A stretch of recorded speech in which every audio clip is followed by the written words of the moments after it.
आपल्या प्रत्येकाच्या लाईफमध्ये काही नातेवाईक असे असतात, की ज्यांच्या वाटेवरती आपण कितीही फुलं पांघरली ना, तरी सुद्धा त्यांचं काम संपलं, की ते म्हणतात, "कोण आपण?"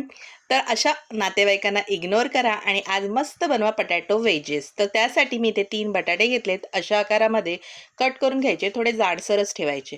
त्यानंतर टोपभर पाण्यामध्ये हे बटाटे घालून त्यामध्ये थोडंसं मीठ घालायचं आणि एक छान उकळी काढून घ्यायची.